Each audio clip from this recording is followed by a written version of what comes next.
So good morning. So today I want to start with a question. How do we react when the things we depend on are shaken? In today's Gospels, the disciples were at the temple with Jesus. And the temple wasn't just a building to them. It was a symbol of their faith, their history, and their identity. It represented stability and permanence. And as they were leaving the temple, one of the disciples, he looks at these huge walls, and you can just hear the marvel. Saying, look at this place. It's amazing. And Jesus responds, yeah, well, it won't last. No stone is going to be unturned. And the disciples had to be like, what? What? The temple wasn't just a place of worship.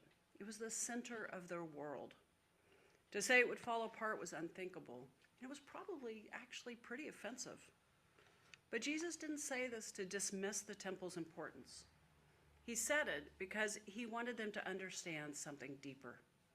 He wanted them to see that even the things that we hold on to the tightest, the things that feel absolutely immovable, can and will change. And change is hard. Even when we know it is necessary, it still disrupts us. It shakes the ground we're standing on, and it leaves us wondering what will come next. And that's the space the disciples find themselves in. And it's a space that we have all been into. Think about the moments in your own life when change came and everything felt uncertain. Maybe it was a job loss or a diagnosis or a broken relationship. Whatever it was, perhaps you felt disoriented and unsure of how to move forward. And now when we think about the broader changes that are happening in the world today, political divisions, economic instability, and climate change, everywhere we look, it seems like something is shifting. And we don't have to pretend that it's easy. It's not. It's unsettling and it's exhausting. And Jesus doesn't sugarcoat this, right? He acknowledges that change will come and it won't always feel good. In fact, he calls it the beginning of the birth pangs. And that's an image that holds both pain and promise. Birth is messy and it is painful, but it is also a beginning. It is the start of something new. So what Jesus is telling the disciples and us is that the falling stones aren't the end of the story. They're the start of a new chapter. He is reminding us that even in the midst of uncertainty, God is at work. Change, as difficult as it is, isn't a sign that God has abandoned us. It is a sign that something is being created. And this is where we often get stuck.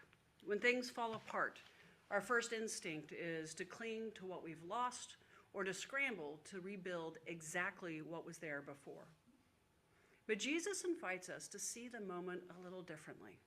Instead of focusing on what's crumbling, he asks us to look at what might be emerging. So here's the question for us today.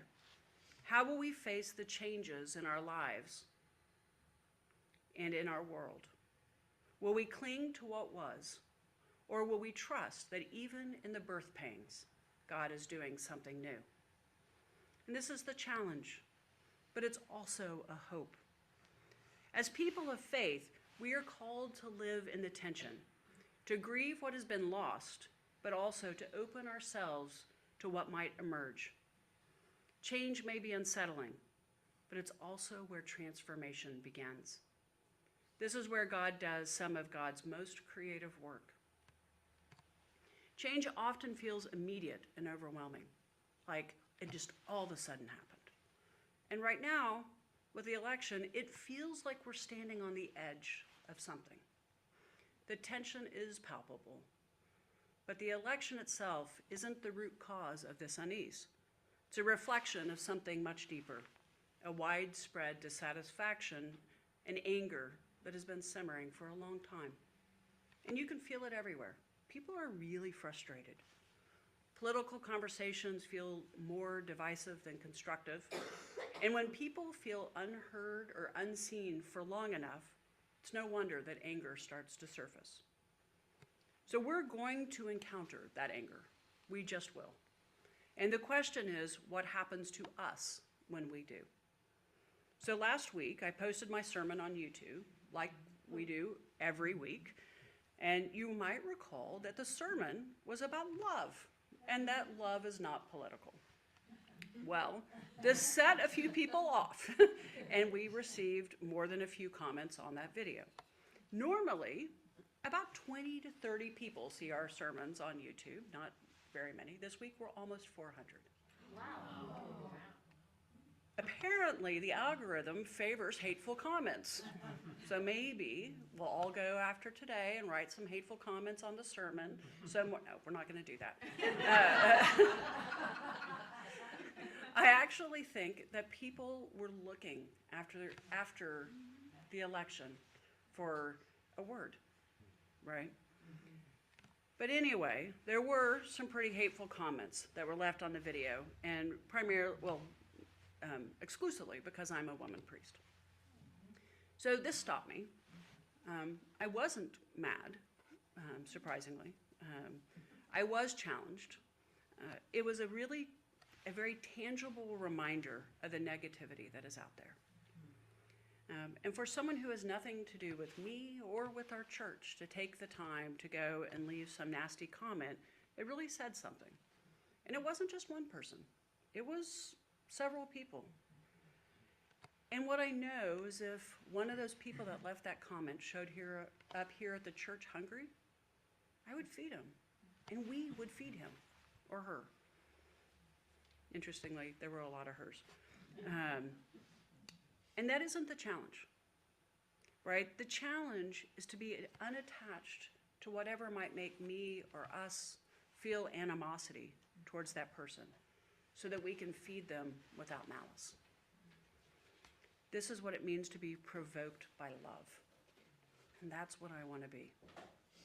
The writer of Hebrews tells us that we are to provoke one another to love. It's not asking us to ignore the difficult things.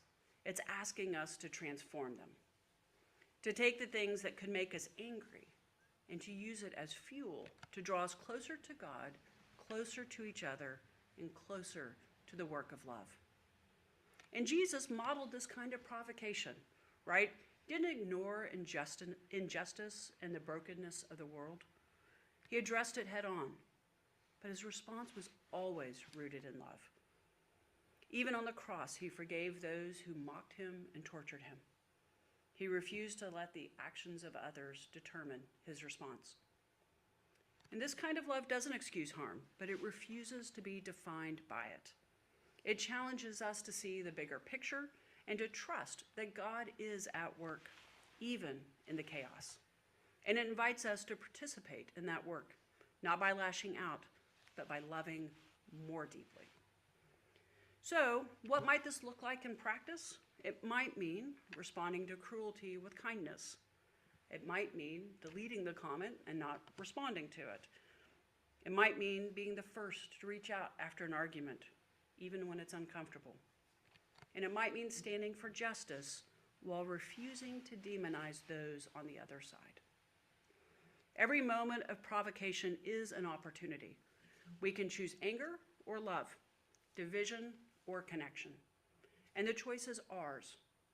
And when we choose love, we join God in the work of creation, transforming pain into possibility and brokenness into something new. So also, I had a discussion with someone over the last week about how we talk about things in this political climate without being partisan. And I think this is really important. I do not want to be a church that is only for Democrats or only for the Republicans.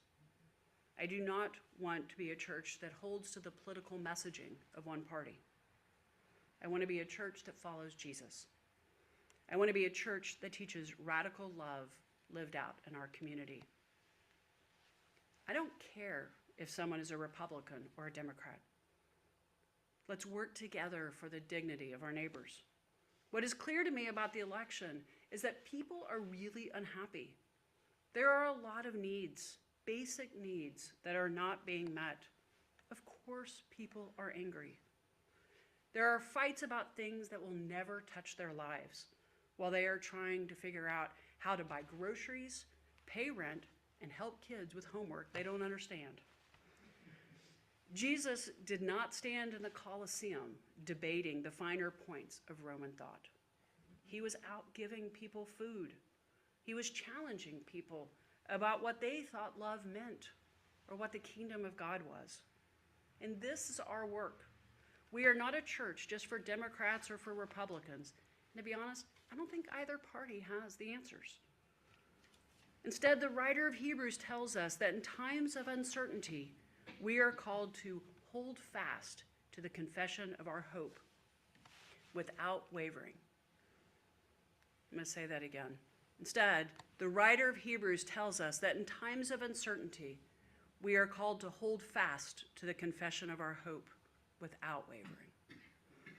For me, that feels really grounding and challenging.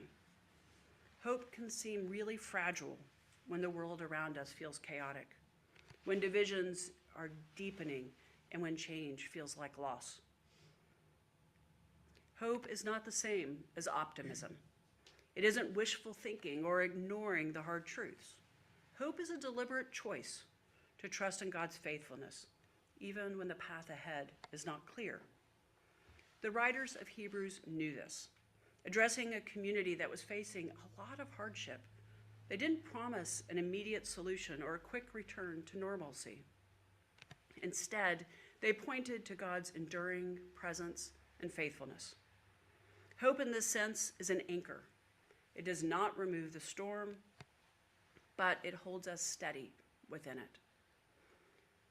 Holding fast to hope means refusing to give in to despair, even when we're tempted by fear and anger or uncertainty. It's remembering that God's work is ongoing and that the birth pangs of change are not the end, but the beginning of something new. And it's trusting that love, not hate, will have the final word. Hope calls us to action and invites us to show up for one another, to live as though God's promises are true, even when we can't yet see the fulfillment. It reminds us that we're part of something bigger than ourselves, a story of renewal, of justice, and reconciliation that God is weaving in the world. When we hold fast to hope, we participate in that story. We become bearers of light in dark places, voices of love in a culture of division, and witnesses to the truth that God's faithfulness endures. Hope does not eliminate the challenges we face, but it gives us the courage to face them with faith and love. Jesus' words about the temple remind us that change, as unsettling as it is not the end of the story. The falling stones, the birth pangs, the upheaval we face, these are not signs of abandonment. They are moments where God's creative work is unfolding, even if we can't see the full picture. The call of faith is to trust in God's faithfulness and to hold fast to hope. It is to choose again and again to be provoked not by fear or anger, but by love. And this work isn't easy. It requires us to let go of what weighs us down: resentment, pride, fear, and to lean into the freedom that love offers. But when we do, we join God in the holy work of renewal. We become witnesses to a different way of living, one marked by compassion, courage, and trust. So let us hold fast to hope. Let us provoke one another to love. And let us trust that even in the birth pangs of change, God is making all things new.